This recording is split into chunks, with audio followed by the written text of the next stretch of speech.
I'm getting already in trouble enough as it is. So my name is Dr. Michael Noll. I live at 2305 Glendale Drive here in beautiful Lowndes, Georgia.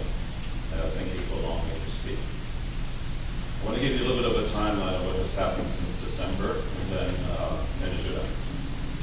Lowndes Citizens Against Data Centers formed last December after we learned about a project between Quarterman and Foxborough. There are a few details about the proposed data center, but it's troubling news from around the country.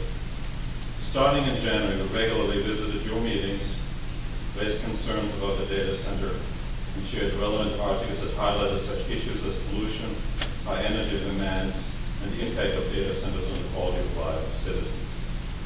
Although it seemed that we were being listened to, none of us really felt that we were being heard. And we certainly did not receive any feedback in any form or shape. We then organized 2 public town hall meetings to educate our community. The first was on February 17, the second on April 17. As our community became aware of what's at stake, the number of citizens concerned about this project grew, and things started to shift, or so it seemed. On April 28th, we were approached by you for the first time directly after a regular meeting to inform us about your data center visits and to let us know that you were working on an ordinance. However, when we were asked about the locations you visited, we did not receive a reply. On May 6th, we were invited to a one-on-one meeting. We hoped that if the county was finally interested in discussing data centers and informing a community task force. Unfortunately, that was not the case, and since then, no additional meetings took place, and it became silent again for a while. Then on July 28th, just 2 weeks ago, you gave a presentation on data centers followed by a Q&A session. Much to my surprise, I was invited before this meeting to serve as a moderator of questions from the audience, hoping that this would be the beginning of the type of communication and cooperation our community needs. I agree. Unfortunately, the following is what I saw and heard on that day. Concerns about declining property values were ignored and even ridiculed. Yet the local real estate agent communicated deep concerns with me about this, and organizations like Consumer Notice mentions lawsuits because of noise pollution, increased risk of health problems, and reduced property values. Legitimate noise concerns were minimized, as some of you like to point out that there is a railroad track in the area and trains make noise. I grew up near a railroad track that was about 100 feet away from our house. We could hear the trains, we could feel the trains, but those were only temporary events on any given day. Data centers operate around the clock.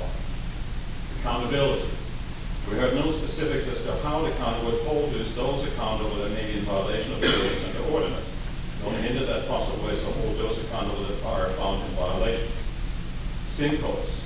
You already heard a lot about sinkholes before. I'm not going to go into too much detail. I actually went by the sinkhole on Rusty Bridge Road today and happened to be running into the owner of the house, 2 people. And the sinkhole is indeed growing. And this isn't the first sinkhole in the area. There were 2 sinkholes that developed in the backyard, and 1 sinkhole right across the street. So you are in a highly active sinkhole area. Then, of course, there's a question of the metaphorical fox in the hen house. What guarantees do we have, does our community have, that those representing Georgia Power and DC Blocks won't have their fingers on the scale when it comes to the development of an ordinance? That leads me to 2 simple requests, and these are not new. 1, impose a 6-month moratorium on any data center developer.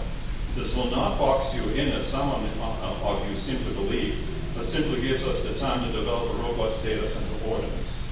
One of the handouts you just received is actually from the moratorium in Adel, and in it you find the following section.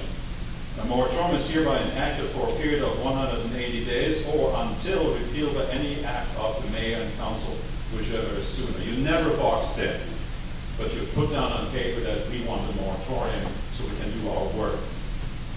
2, create a task force of members of the county government and of members of the community to openly and candidly discuss the development of an ordinance. The second handout you just received today is actually from Henry County. Very informative in regards to how they approach the issue of developing ordinance, how they included the community, because you are representing us. You're married to us. We're paying taxes in this county for the reason that we want you to represent us. So we need a moratorium. There's no reason not to have one because you're not boxed in. Look at the example of Adel.